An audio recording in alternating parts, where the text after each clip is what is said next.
vamos a pasar a escuchar la siguiente ponencia o, o diálogo, o como queráis, para luego tener un tiempo para que cualquiera pueda hacer más preguntas o comentar, porque es muy interesante también escuchar lo que nos tiene que decir HelpAge. Pero antes de hablar de HelpAge, un momento, antes he dicho que UDP es una de las grandes asociaciones. He de decir que hay otra gran asociación también, que es CEOMA, que también está, es organización de organizaciones.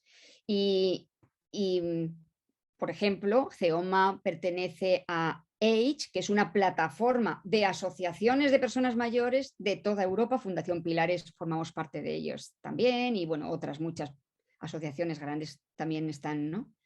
Lo digo para quien quizá no lo sepa, que hay mucho movimiento asociativo, mucho más del que creemos, y que hay entidades a nivel local, a nivel autonómico, a nivel estatal y a nivel internacional que están queriendo trabajar por esta participación de las personas mayores y sus derechos. Y una de ellas es HelpAge, que justamente hoy están celebrando un foro, el sexto ya, cada año un foro, Vivir Más, Vivir Mejor, foro internacional sobre derechos de las personas mayores.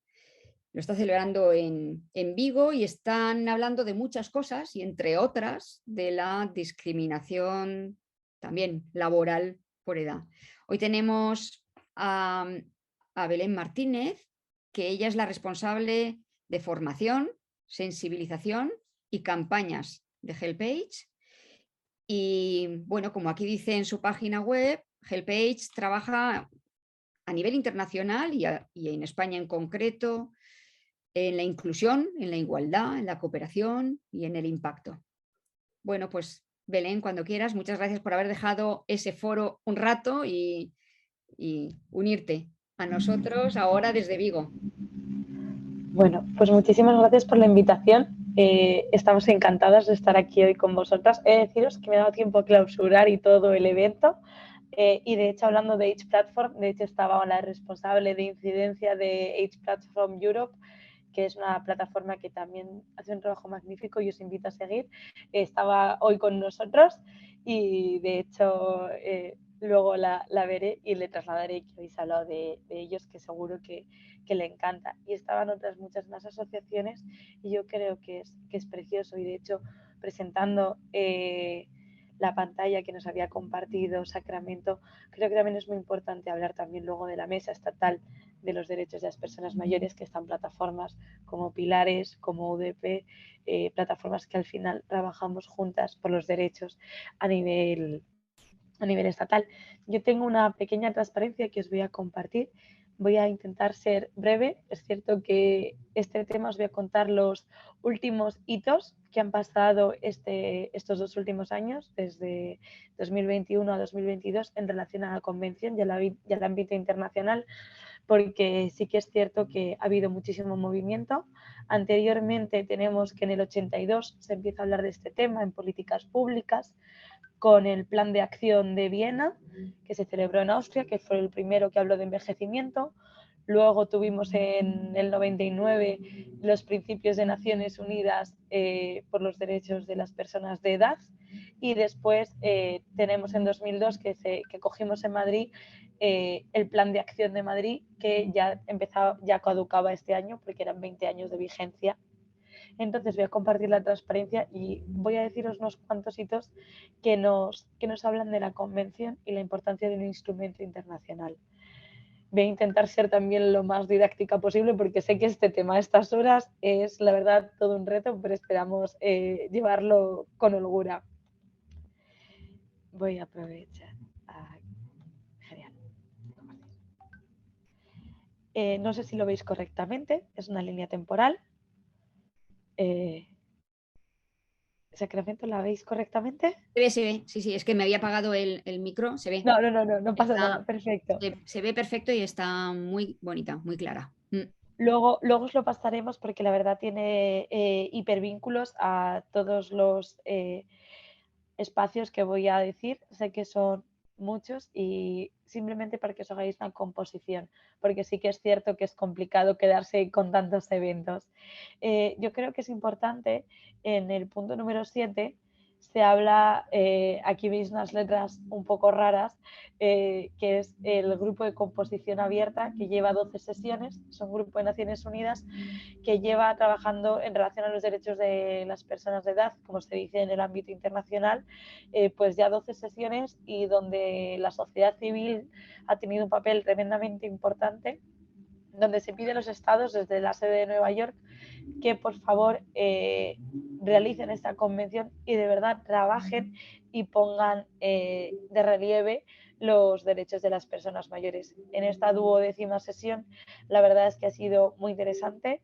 Sobre todo es muy importante a nivel internacional, por ejemplo, la participación de Argentina, que promueve bastante la convención, y de hecho han hecho ahora un grupo para los estados para empezar ya un texto en relación a la convención. Y yo creo que ha sido un granito, pero por suerte este año hemos tenido grandes acontecimientos.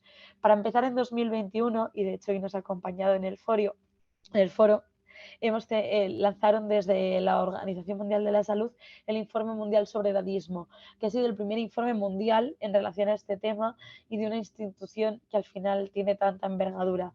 Es decir, para nuestra alegría y nuestro gozo, que una de las redactoras de este informe mundial es española, es Vania de la Fuente, y hoy nos estaba comentando en el foro, y bueno, ya he tenido por suerte la oportunidad de hablar varias veces con ella, la importancia de que exista este informe mundial, y es dar a conocer al final esta discriminación y al final todos los ámbitos que toca. Entonces, ya en 2021 empezamos bastante fuerte con este informe mundial. Luego encontramos con informes de la experta independiente que hacen anualmente, suelen ser temáticos, y la verdad es que, por ejemplo, el que ha lanzado ahora en la 51 sesión del Consejo de Derechos Humanos este septiembre de 2022 es sobre la libertad de las personas mayores y la necesidad de una vida, por ejemplo, sin contenciones, y habla de la privación de libertad, que creo que es un tema del cual hay pequeños grupos de trabajo que tienen una labor y una expertise increíble, y ella por suerte ha podido recoger una serie de aportaciones y plasmarla en un informe mundial que al final tiene la suerte de que, al ser en Naciones Unidas, es un foro que da bastante visibilidad a asuntos que sí que para algunos colectivos son muy importantes y están muy sensibilizados, pero que hay veces que se invisibilizan a nivel internacional. Después es tremendamente importante y que nos ha llevado a dos grandes acontecimientos. La resolución, la número 3, la resolución 48/3 del Consejo de Derechos Humanos, tiene una vital importancia. ¿Por qué? Porque el Consejo de Derechos Humanos, que se encuentra en Ginebra, le dice a la alta comisionada de Derechos Humanos, le solicita que haga un informe. Es un informe increíble que te habla de las lagunas en el ámbito jurídico internacional en relación a la protección de derechos de las personas. Es cierto que no hay un marco jurídico, que hay una laguna, y eso lo visibiliza el informe que le presentó el 16 de marzo la alta comisionada. ¿Por qué es tan importante este informe? Porque al final lo que se lleva trabajando en esas 12 sesiones del grupo de composición abierta, lo que dice el Informe Mundial de Edadismo, también lo vuelve a establecer la alta comisionada de derechos humanos. Dice, por favor, es muy importante, gobiernos, estados, que os deis cuenta de estas lagunas. No estamos protegiendo como deberíamos a las personas de edad y necesitamos hacer algo al respecto. Y este informe lo pone, después de un análisis muy exhaustivo, lo pone en alza y lo señala.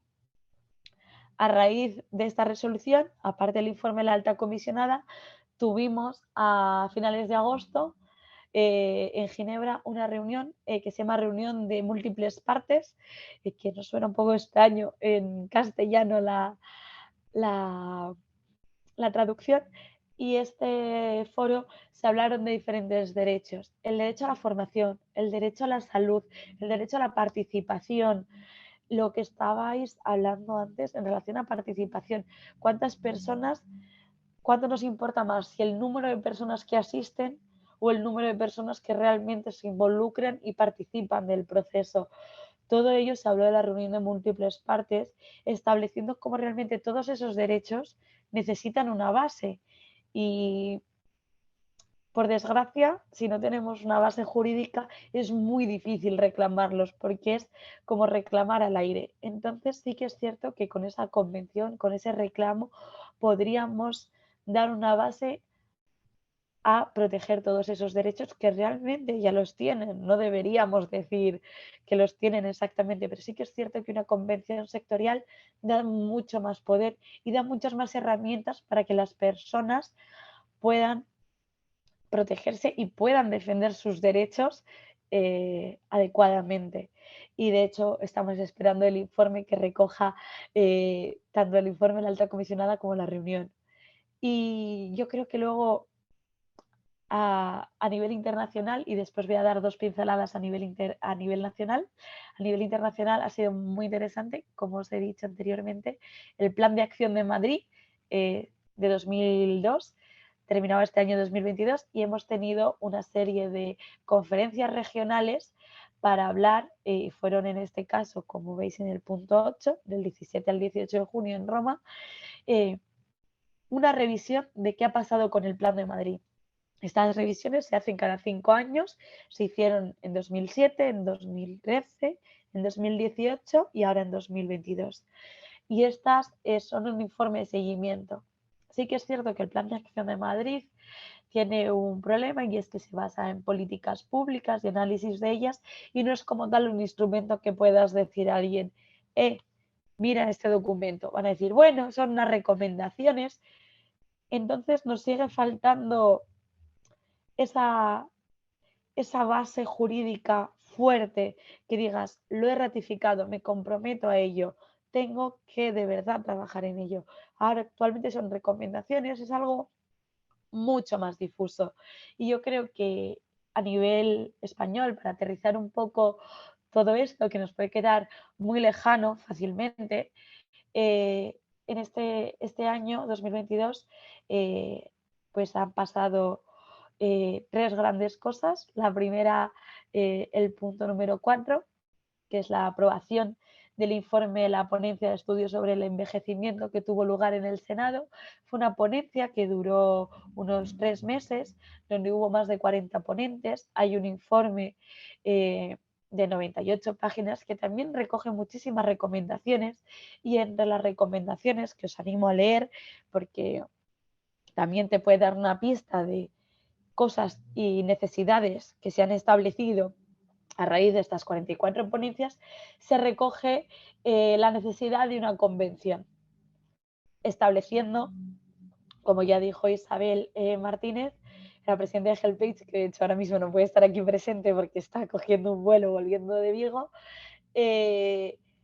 la necesidad de esta convención. Somos muy insistentes, pero de verdad. Y luego, el 17 de mayo, el Senado hizo una moción para apoyar la creación de esta convención. Sí que es cierto que desde entonces seguimos esperando un poco a que el gobierno se involucre activamente como parte de este grupo de trabajo, y la verdad es que al menos vemos pequeños pasos en esa dirección, y yo creo que muchos de nosotros estamos muy contentos, pero expectantes en relación al hecho número 10, que es que el 14 de julio se aprobó la ley 15/2022 de igualdad de trato, que reconoce por primera vez en España la discriminación por razón de edad, lo cual es un gran paso adelante, y ya establece una base jurídica dentro del marco nacional, que eso es muy, muy importante. Sí que es cierto que yo creo que todas y todos los aquí presentes estamos expectantes de ver hasta qué punto esta ley se va a poder materializar y tendremos que transformar. Entonces yo creo que es muy importante. Yo creo que esto era, voy a dejar de compartir para poder veros. yo creo que todos estos hechos que realmente he explicado son muchos, son amplios. Le pasaré a Sacramento la transparencia con todos los hipervínculos porque es muchísima documentación, pero yo creo que se puede observar claramente cómo estamos avanzando a esa convención y a esa mayor protección de los derechos de las personas. Pero es cierto que no se puede quedar solo en el papel, que si no se transforma en proyectos directos de los cuales ha hablado Loles, o no se transforma realmente en una intervención de la sociedad civil y en una participación activa, realmente estamos perdiendo muchísimo. Entonces yo creo que nos queda un largo camino por delante, pero llamarme optimista, pero yo creo que vamos en la dirección adecuada. Entonces yo lo dejo aquí para el turno de preguntas. Muchísimas gracias, Sacramento y Carmen, aparte de todos los participantes. Belén, has estado fabulosa. Nunca me habían contado todos los hitos que se han ido produciendo desde el 2002, tan bien contados y con tanto entusiasmo. La verdad es que ha sido muy agradable escucharte y me ha hecho recordar muchos momentos, muchos documentos que he ido leyendo a lo largo del tiempo. Yo tuve la suerte de ser una de las personas, Loles también, llamadas a esas reuniones del Senado y bueno, pues daba mucho gusto que nos quisieran escuchar a los que podemos decir algo, algo, cada uno desde su pequeño parcelita, ¿no? O su gran conocimiento, cuando vosotros Helpage fuiste o Fundación Pilares también fue, bueno, muchas otras personas que saben muchísimo sobre el envejecimiento y me alegra que creo que por primera vez hayan recogido en el Senado el sentir, las necesidades y bueno, pues tantas ideas que esperemos que las tengan en cuenta, ¿no? Se me ha olvidado decir al principio que entre las personas que están participando en este webinar, escuchándonos de manera activa, porque están por ahí escribiendo en el chat y todo, tenemos personas de diferentes ayuntamientos municipales de España, de asociaciones también, de diferentes entidades, desde asociaciones de personas mayores vinculadas a la universidad hasta asociaciones de, por ejemplo, Parkinson, de canto, bueno, ahí hay diversas, pero también tenemos personas de América Latina, en concreto de Argentina, te saludan de Garov, bueno, pues hay gente muy implicada aquí en lo local, en Madrid, en Vigo, en Barcelona y también allá al otro lado y nos gusta mucho saber que esto puede llegar mucho más lejos. Muchas gracias, Belén. Solo para quien quizá a lo mejor no está tan metida que te lo sabes todo, todo, todo, qué dijo cada uno de ellos en cada momento, me sorprende tu capacidad. Para quien no sabe tanto de esto, ¿podría resumir en 2 minutos qué es eso de la convención? Sí, tienes razón. La convención es básicamente, en Naciones Unidas son un instrumento básico. Por ejemplo, los niños tienen una convención, los derechos civiles y políticos, los derechos económicos, sociales y culturales, y son realmente lo que sienta la base para poder luego construir a nivel, por ejemplo, Naciones Unidas, pero luego también a nivel internacional, dado que luego los estados lo firman y se comprometen a ello y tienen que empezar a trabajar, obviamente, mucho más y de una forma mucho más fuerte, porque ya tienes un compromiso internacional con eso. Entonces, básicamente, estas convenciones lo que sientan es esa base y pueden luego crear, pues, por ejemplo, mecanismos de denuncias individuales dentro de Naciones Unidas. Por ejemplo, las mayores denuncias que hay en relación a desahucios son en Naciones Unidas. Es el comité que tiene mayores denuncias individuales en relación a desahucios, es Naciones Unidas, son de España. Son mecanismos que se pueden usar.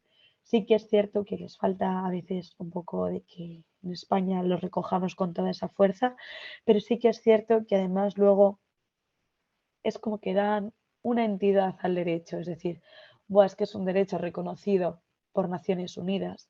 Entonces parece que no es algo que solo hablemos las mismas personas de siempre o que quede como muy difuso. Queda la verdad bastante concreto, suelen ser párrafos cortos, claros, concisos. Y al final es reconocer derechos como sanidad, educación, acceso a la justicia, acceso a una vivienda digna, seguridad económica, derechos que llevamos tanto tiempo y que, por ejemplo, se pueden ver en las guías que ha presentado Loles, las guías que tenemos HelpAge o que tantas entidades han trabajado en ello.